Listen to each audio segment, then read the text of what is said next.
Remittance নিয়ে অনেক কথা হচ্ছে দেশে।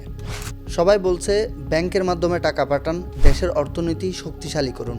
আমি এই কথার বিরোধিতা করছি না, কিন্তু একটা কথা বলতে হয়, প্রবাসীরা যদি দেশের কথা ভাবেন, দেশকেও প্রবাসীদের কথা ভাবা উচিত।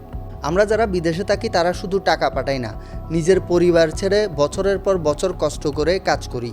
এই কষ্টের উপার্জনের একটা বড় অংশ যায় বাংলাদেশ অর্থনীতিতে। তাই আমাদের কিছু প্রত্যাশা থাকাটা উচিত। দুবাই বাংলাদেশ এম্বাসিতে গেলে দেখা যায় প্রবাসীরা ঘন্টার পর ঘন্টা এই গরমের মধ্যে দাঁড়িয়ে আছে, ছাউনি আছে, ফ্যানও আছে, কিন্তু এই মধ্যপ্রাচ্যের গরমে এটা কি যথেষ্ট?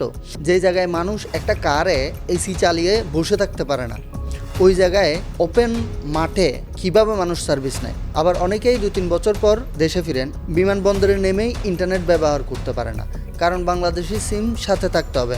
ছোট ছোট এই সমস্যাগুলোর সহজ সমাধান হওয়া উচিত না? আরেকটা বিষয়, দেশে ছুটিতে যাওয়ার পর অনেকেই ভিসা সংক্রান্ত সমস্যায় ভুগছেন। বিষয়টা যাই হোক না কেন, কর্তৃপক্ষের উচিত দ্রুত বিষয়গুলো দেখা, পরিষ্কার তথ্য দেওয়া এবং মানুষকে সহায়তা করা। আমি কারো সমালোচনা করছি না, আমি শুধু একজন বাংলাদেশি প্রবাসী হিসেবে একটা অনুরোধ করছি। প্রবাসীদের শুধু রেমিটেন্স পাঠানোর সময় মনে রাখবেন না, তাদের সেবা, সম্মান আর গুরুত্ব সবই দিতে হয়। বিশ্বাস করুন, যদি একজন প্রবাসী অনুভব করে আমার দেশ আমার পাশে আছে, সেদিন তাকে আর বলতে হবে না ব্যাংকে টাকা পাঠান। সে নিজের ইচ্ছেতেই পাঠাবে, কারণ বাংলাদেশ শুধু একটা দেশ না, এটা আমাদের নিজের বাড়ি।